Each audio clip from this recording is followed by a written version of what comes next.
आज हम डिस्कस करने वाले हैं मैथ्स ओलंपियाड के बारे में।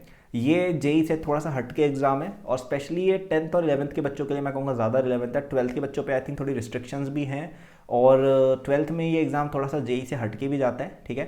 तो यंगर स्टूडेंट्स आई थिंक ज़्यादा इंटरेस्ट इसमें लेंगे 9वीं से 11वीं के, but 12 students can also give this exam and कई लोग 12th में भी बहुत अच्छा करते हैं इस एग्जाम में, राइट।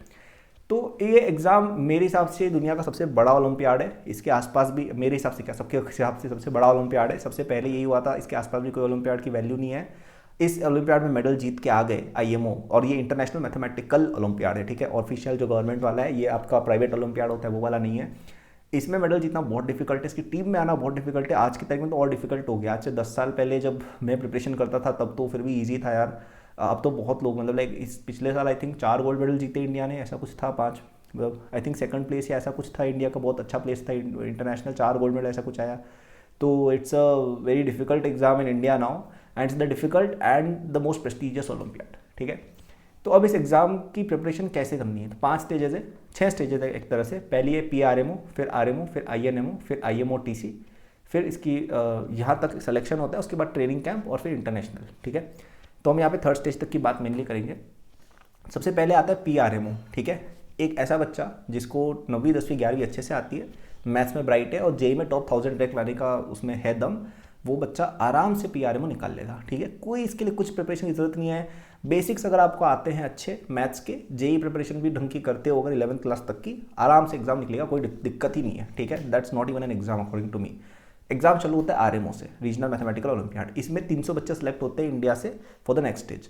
तो अब ये एग्जाम डिफिकल्ट रहता है, इसमें आपको 6 क्वेश्चन आएंगे जो डिफिकल्ट रहेंगे। हर क्वेश्चन में 30-40 मिनट मिनिमम लगेंगे एक ब्राइट बच्चे को, ठीक है। तो अब यहाँ पे जो सिलेबस है ना पूरे आरएमओ आईएनएमओ इन सब का, वो एक 9वीं 10वीं मैक्स 11वीं तक का ही है। कोई इसमें इंटीग्रेशन कैलकुलस नहीं आता है, प्योर मैथ्स आती है, ज्योमेट्री, कॉम्बिनेट्रिक्स, नंबर थ्योरी, अलजेब्रा, ठीक है। 9वीं 10वीं और कुछ चीज़ें 11th की, दैट्स ऑल यू नीड, ठीक है। इससे आगे कोई चीज़ पढ़ने की जरूरत नहीं है। और मतलब जिसने जेई प्रेप अच्छे से की हुई है ना, जो बच्चा 11th में जेई प्रेप अच्छी कर रहा है, वो इस एग्जाम के लिए सारी इन्फॉर्मेशन रखता है, ठीक है। जेई प्रेप अच्छी करनी है, चैनल को सब्सक्राइब नोटिफाई कर लो। ओलंपियाड जेई की बढ़िया वीडियोस आती है और नीचे डिस्क्रिप्शन में मेरे फ्री नोट्स मिल जाएंगे जेई के, और नीचे मेरे कोर्सेज भी मिल जाएंगे जिसमें आरएमओ का कोर्स भी मेरा है, जेई का कोर्स भी है, जो आपको काफ़ी हेल्प करेंगे, ठीक है। तो इसके बारे में और एंड में बताऊंगा। लेकिन पॉइंट ये है कि अगर आपकी जेई प्रेप ठीक ठाक है, आपको आरएमओ के लिए जो नॉलेज चाहिए वो सब कुछ है, आरएमओ के इंटरनेशनल के लिए नॉलेज चाहिए वो सब है। कहाँ पे आप फंसोगे, प्रॉब्लम सॉल्विंग में। तो इसमें जो क्वेश्चन है वो जेई से बहुत डिफिकल्ट आते हैं, सारे प्रूविंग के और प्योर मैथमेटिक्स के क्वेश्चन आते हैं, जहाँ पे आपको दिमाग लगाना पड़ता है, कुछ कंस्ट्रक्शन खुद से करना पड़ता है, कुछ थ्योरम खुद से बना कर कुछ तो प्रूव करना, ऐसी हरकतें करनी पड़ती है। जेई की तरह नहीं कि सवाल सॉल्व कर दिया आंसर आ गया, नहीं। तो यहाँ पे आपको बहुत सारी प्रैक्टिस की जरूरत है, ठीक है। तो ओलंपियाड्स की कुछ स्पेसिफिक बुक्स आती है, जैसे excursion in mathematics, problem primer, ठीक है, आर्थर एंजल, नीचे डिस्क्रिप्शन में उनका भी लिंक मिल जाएगा, देख लेना। तो ये किताबें आप पढ़ो, इनको सॉल्व करो। पास्ट ईयर पेपर्स देखो आरएमओ के कि कैसे क्या वो क्वेश्चन सॉल्व करते, किस तरह के क्वेश्चन आते हैं। आप इस तरह की बहुत ज़्यादा प्रैक्टिस करोगे ना, इस तरह के आप 200 300 400 क्वेश्चन सॉल्व करोगे, तो आपका अपने आप उस तरह का एप्टीट्यूड बन जाएगा, ठीक है। तो RMO and maths olympiad is not about theory at all, it is all about solving problems, ठीक है।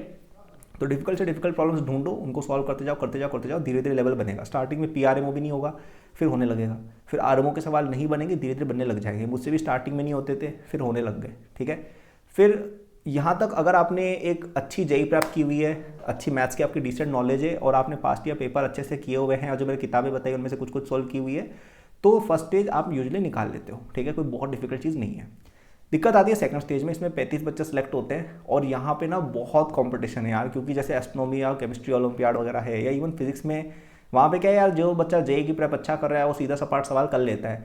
बट आईएनएमओ में जो सवाल आते हैं वो लिटरली इंटरनेशनल लेवल के ऑलमोस्ट होते हैं और बहुत डिफिकल्ट होते हैं यार। 4.5 घंटे में आई थिंक आपको करने होते हैं क्वेश्चन, लाइक बहुत डिफिकल्ट होते हैं उससे, like literally I am not even kidding.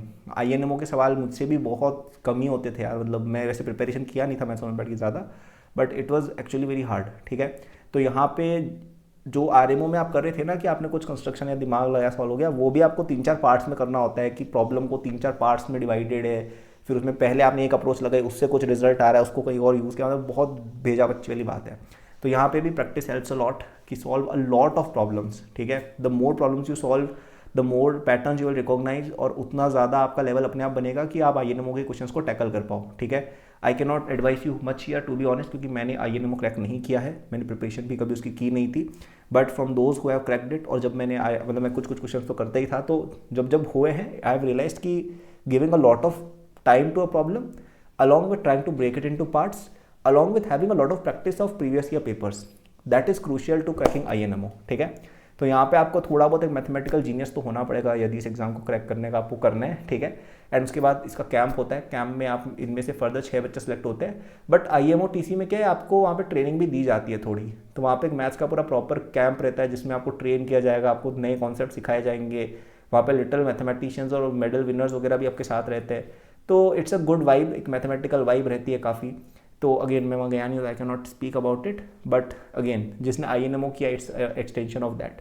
ठीक है, एंड IMO तो आपको पता ही है, आई थिंक IMO में 2 पेपर्स होते हैं 6 घंटे के, जिनमें 3-3 क्वेश्चन होते हैं। हाँ, आई थिंक ऐसा रहता है।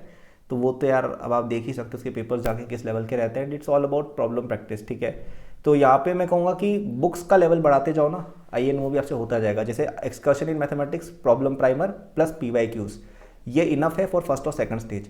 IMO TC वगैरह आपको करना है तो वहाँ पे मैं कहूँगा आर्थर एंजल की बुक आप डेफिनेटली सॉल्व करना, उससे आप बहुत चीज़ें सीखोगे, बहुत चीज़ें कर पाओगे। ठीक है, सो यार दैट वाज द वीडियो। यदि आपको RMO की प्रिपरेशन करनी है तो नीचे RMO INMO के लिए मेरा पूरा कोर्स भी है जो आप जाके देख सकते हो। उसमें मैंने सिखाया भी है कि कैसे क्या चीज़ों को सोचना है, उसमें नोट्स वगैरह सब कुछ है। और यदि आप JEE प्रेप करना चाहते हो जो आपको RMO INMO में भी हेल्प करेगी, तो वो भी डिस्क्रिप्शन में लिंक मिल जाएगा, मेरे फ्री नोट्स वगैरह भी नीचे मिल जाएंगे, तो जाके जरूर चेक करना उन चीज़ों को। That was the video, thank for watching, good luck, all the best.